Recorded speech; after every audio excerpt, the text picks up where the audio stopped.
written, I am a blessing to my world. He said, truly you are a blessing. I said, thank God. That's what I prophesy to myself. I am a blessing. I am a blessing. When you keep telling yourself what you want to be, that's what you will become. But you can tell yourself, you can put on your status, I am frustrated. You can put on your status somebody that is crying, I am crying. Cry, go complain to you. So put there the goodness of God, put the good news, put the celebration, and it's yours. This morning, we are continuing on our blessing series, and I want to share a part of it that I call Invest in People. Help me tell somebody, invest in people. The person near you is somebody, is part of people. Is part of people. Invest in people. You know, on Thursday, I was sharing about our investing our money on lands, on stocks, on shares, and all manner of things. And a lot of people got excited. We need to put our money in these things so that we can get money back. Part of where to invest and blessings will come is in people. All the investment must not be inside bank, must not be in buying shares, must not be on lands. Part of the blessing has to be on people. If you invest in people, that's one great way of turning your story around. All of our investments is not going to be on things that we carry, that we sell, that we buy. No. And this morning, that's where we'll quickly look at briefly this morning. Let me leave Genesis first. 2 Samuel chapter 23. 2 Samuel 23 from verse 17. 2 Samuel 23 from verse 17. Now, whether you are young or old, invest in people. When you invest in people, over time, the resultant effect, the blessings that will come is so much, so amazing. And I'm going to be sharing a few with us this morning. Before, I think I'll share more maybe in the second service. But let's take some this morning now. Verse 17 says, and he said, 2 Samuel 23, 17, and he said, be it far from me, O Lord, that I should do this. Is not this the blood of the men that went in jeopardy of their lives? Therefore he would not drink it. These things did these three mighty men. The passage we just read, David was talking. I'll soon go back to what he was saying. David was talking about something. They gave him water to drink, and he said he's not going to drink the water. That the water is the blood of men. And for that reason, he was not going to drink it. But they fetched the water from the well. Why is David calling the water the blood of men? Now, let's go to verse 13.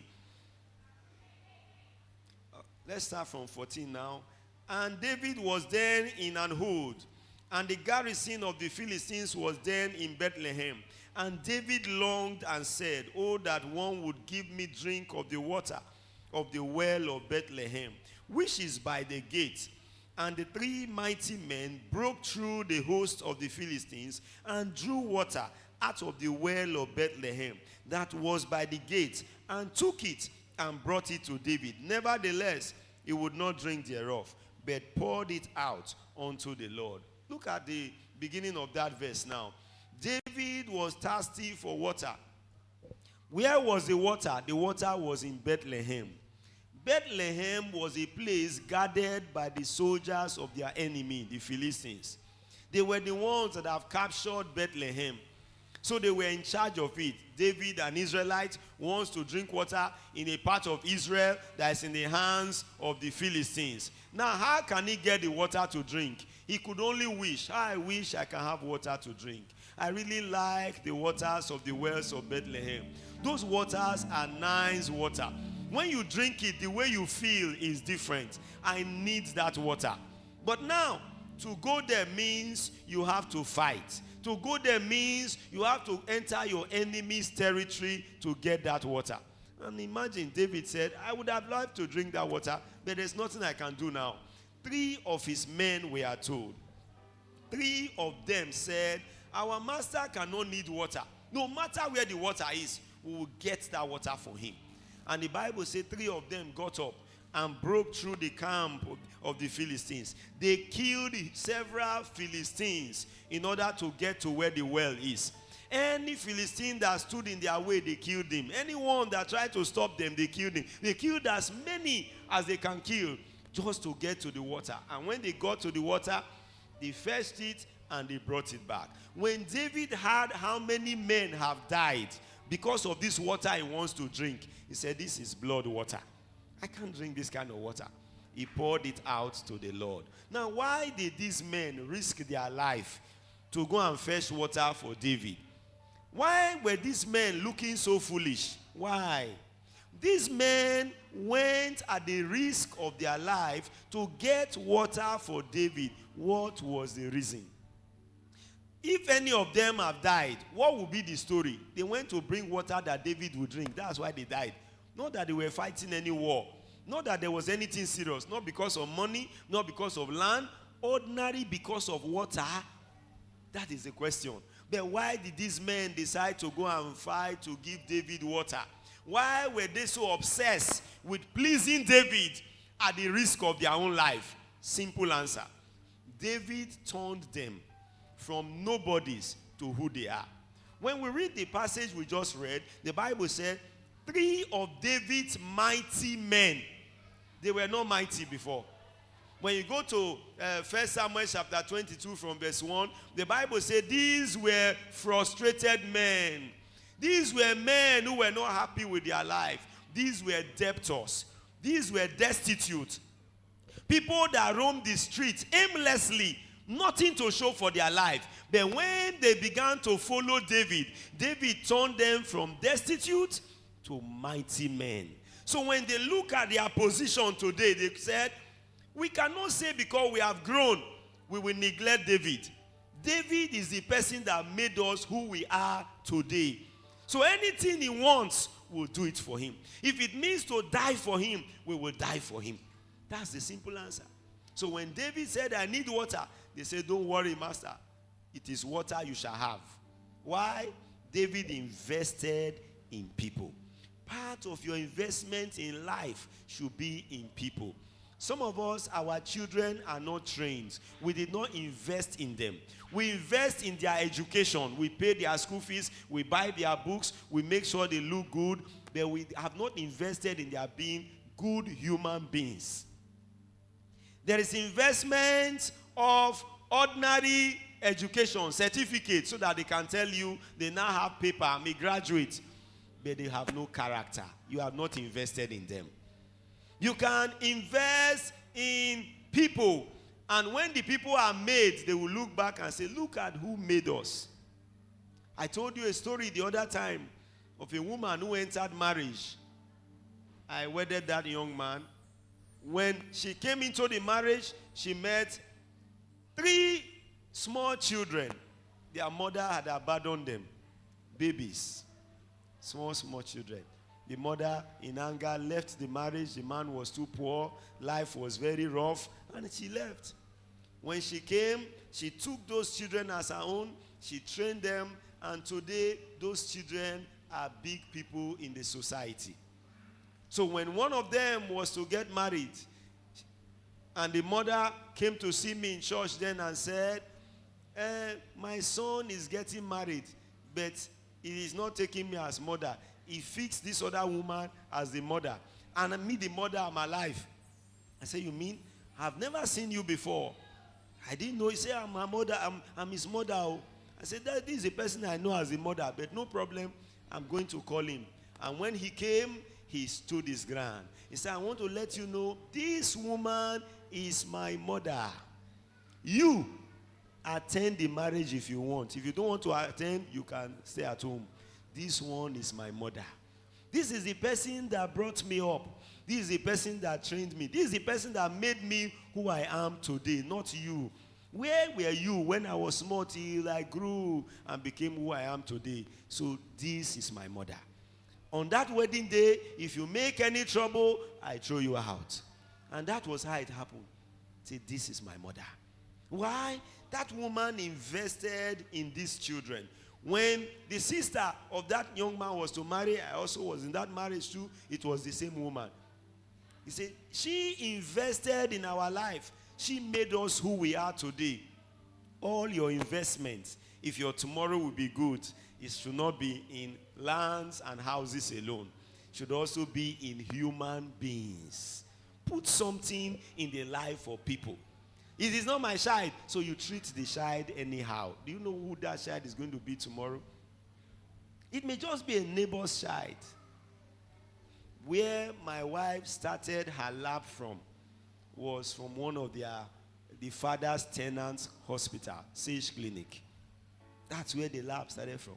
He was their tenant. And why living with them? The good relationship they have.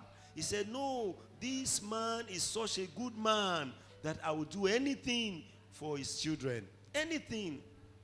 My wife will go and clean the house, sweep the house, help them make sure their house is okay.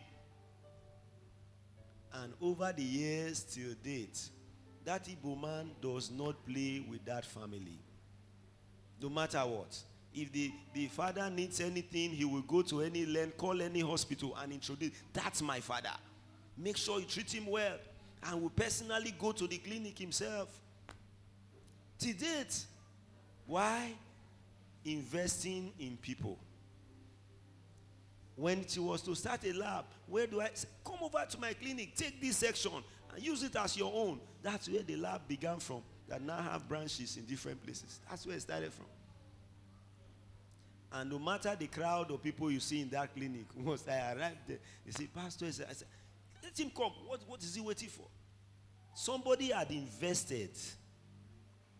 You must also invest in people.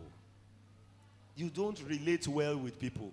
You are hostile with people. Do you know who they will be tomorrow? David invested in poor human beings. They were not soldiers. Read, go and read 1 Samuel 22. This way the Bible called them destitute. Who are destitute? Useless people. But he turned them into mighty men. In your own case, you are looking for already made people. You say, when I want to make friends, already made people. People who are made.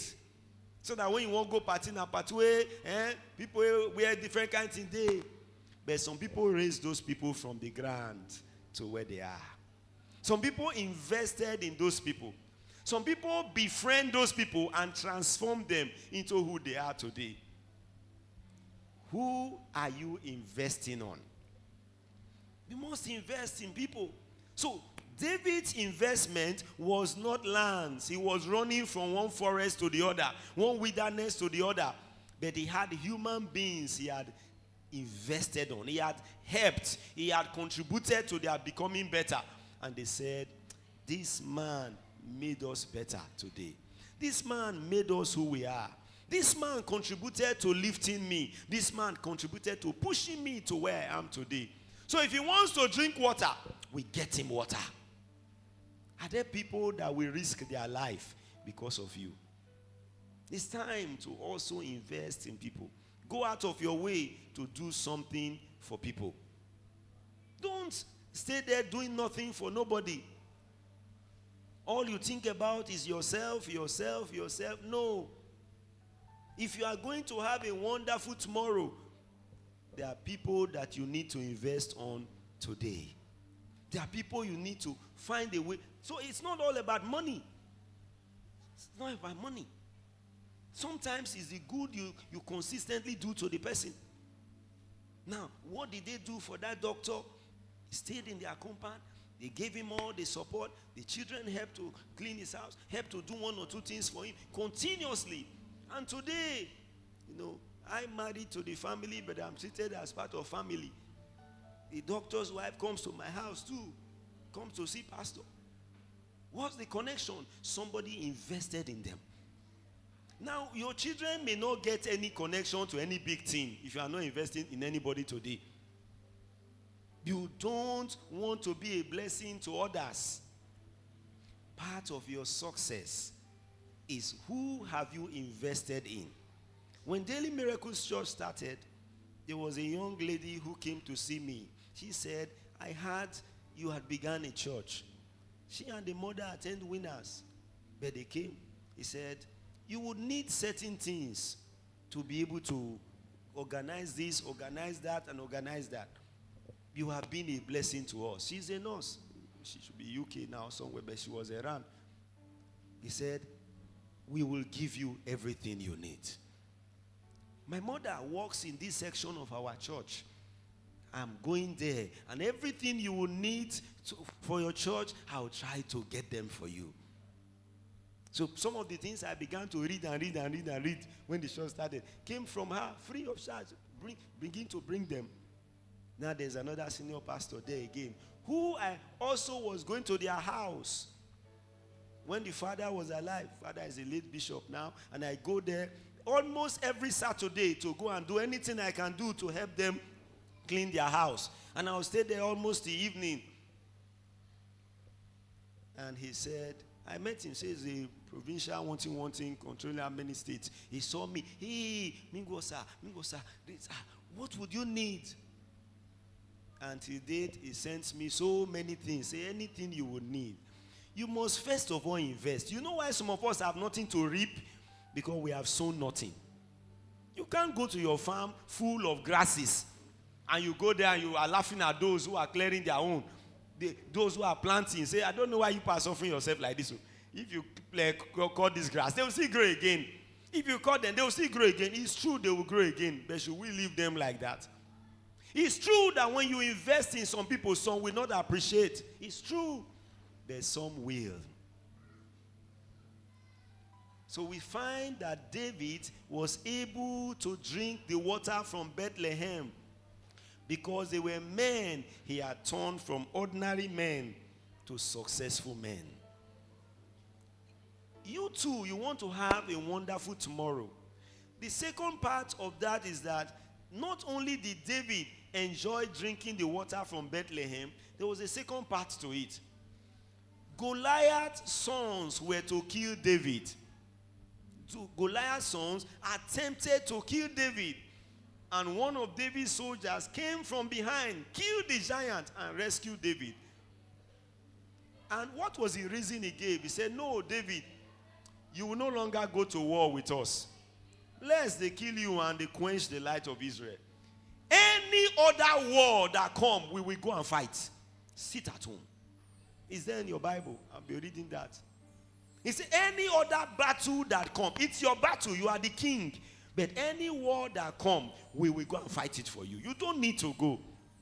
You have so much saved our life that it is time for us to save your life. You have so much helped us. It is time for us to help you. Life is about sowing and reaping. The scripture says, as long as the earth remains, law of sowing and reaping will not end. Harvest time. And what? You don't read Bible. What do many of us do to our seed? We eat it. Your stomach is full of seeds. You eat all the seeds. You swallow all the seeds. Then you hear that it is harvest time. You want to go and harvest. From where? So the two are separated. It's when you do one that you get the other. A few days ago, someone called me and said, my phone is so bad, I can't use it to call. But if you have any old phone, any used phone that I can manage, please, you can send it to me anyway. And when I got the message, I said, it's a good phone. What kind of? I just put the message aside. But the next day, the next morning when I woke up, I said I was preaching in the north. I had to preach that morning on Zoom. So you see, American preaching, praise God. It was good. Now I remembered when GSM came into Nigeria, phones were expensive. I was a pastor. I had no phone. I said to the people I was pastoring then, I don't have phone, but nobody bought me phone. I knew somebody in the congregation who could buy me a phone. Who had a phone? Who had money? So Said to her, came to meet me. I'll be traveling to Lagos. Pray for me for my business. I said, when you go to Lagos, please buy me a phone. Since I've been pastoring you for years, your 100 naira is very difficult to see. No, don't worry about money. Buy me a phone. Pastor, phone deal. Phone deal. Which guy buy you phone? Which guy buy? Complaints immediately. I said, okay, when you get to Lagos, meet so person and tell her I said she should buy me a phone. They said, okay, I will tell her. When she got to Lagos, she actually met the person and told the person, that's somebody poorer like her. He said, my pastor said you should buy him a phone. He bought a brand new phone and sent to me.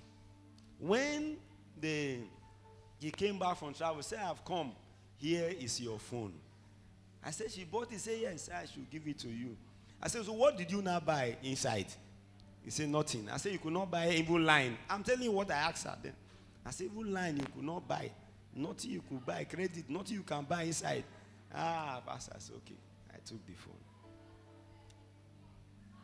Years down the line, the person that brought the phone who refused to buy is very poor now. Life terrible for her now. This one, I'm not sure she ever remembered she did any good like that to me. If you have any old phone, any used phone, please bring it for me. I was very busy yesterday, but I told my son we went to Plaza and bought a brand new phone. When we were buying it, the man he said, this one, I said, put down, I want to buy something very good. The person we are buying this phone will not know why I'm buying this phone. He does not remember again. So yesterday, Mimi and Jesus was telling me, are you sure you want to go all this distance to just to go and give somebody phone? In the hold up in the front, I drove everywhere, stayed in the hold up. I said, I want to go and give somebody this phone today. And when I got there, whether I used to lie down on the ground and begin to cry, I didn't know I dropped it and ran away. I said, yes, it's. You invested in my life when others would not. You did this for me. It may look, I'm not sure you remembered because I didn't tell any story behind. I dropped it for somebody. I said, give her. And I did. You are here this morning. God is giving you opportunity to invest in people. It may be the house help that will pass through your house for 6 months, for 3 months, and all you do is send message from morning till night. You don't invest anything in the life of the person. The person does not learn anything from you, does not gain anything from you. One day you might need something. Like David said, I need water. And no investment. So where do you get it from? So part of the blessings we preach about comes from people, does not come from heaven. It comes from people. Now you have put all your investment in a bank. You didn't put anyone in anybody. Nobody is affected. They say this sister needs help. Everybody should give 200. They say, I not get. Everybody, this sister needs visitation. Everybody should visit her. I know if you go. You are never going anywhere. That visit is an investment. There may come a day you need somebody to visit you. You need people to visit you. You are now the one that needs visitation. And you sit in your house from morning till night. Nobody comes. And you say, these church people, they're wicked though. They're wicked. They're here waiting to happen. And nobody come my house. Ask yourself, how many people's house have you come to? If you know there is a honor and dignity in people visiting you, you are happy when cars park in front of your house. The whole street is full of cars. Why is this street like this? So everybody came to see that woman. That's so the woman big. You will not make anybody feel big. You have made people feel small. Now you want to feel big. How? How?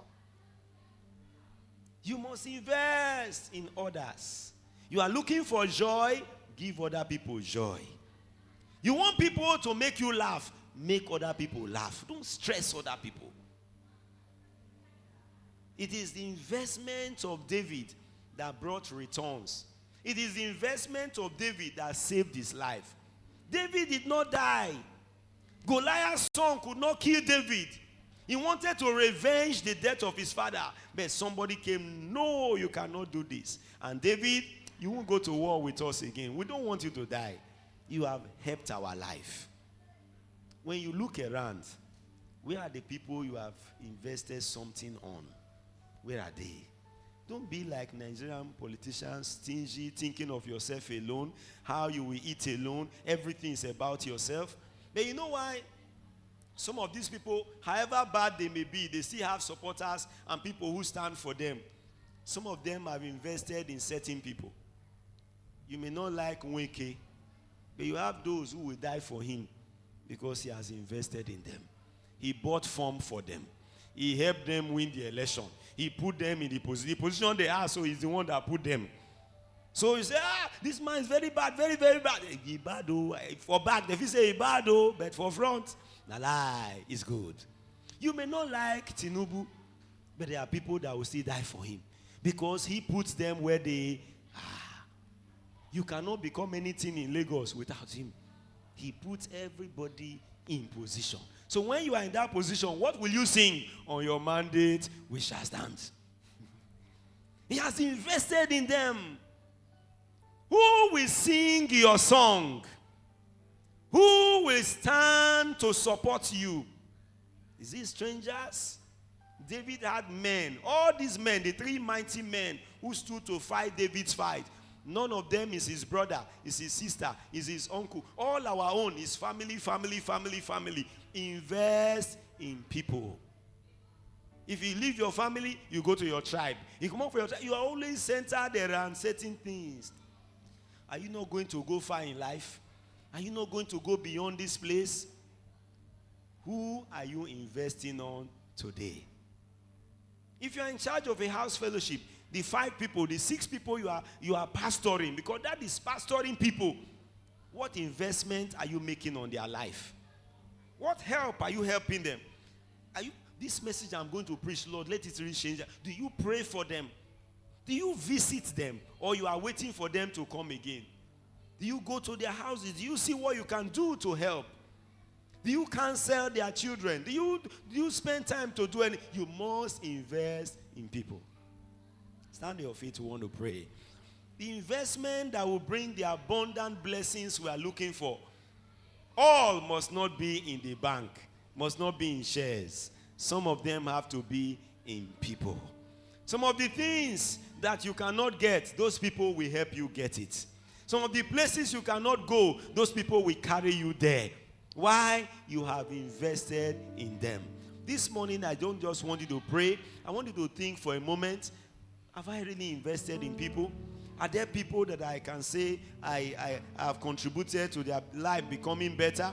I've helped them to become where they are. I've pushed them to where they should be. Are there people? Whatever, those in leadership, you will have more privilege to invest in people. Because by your being in leadership in one position or the other, you have people directly that you can invest in. People you can counsel. People you can support. People you can lift up. All our investment must not be money. No. Some have to be work. Some have to be work. This morning, as you think about it, where's my own investment? Where's your own? Where's your investment? What have you invested? Say, when you look at your life, where is my investment? David could see his investment. Men that have become mighty. Mighty, they have become strong. They have become great. This morning, I want you to pray for yourself. Lord, help me to be an investor. Help me to be an investor. People, I will change their life. People, I will touch their lives. I will not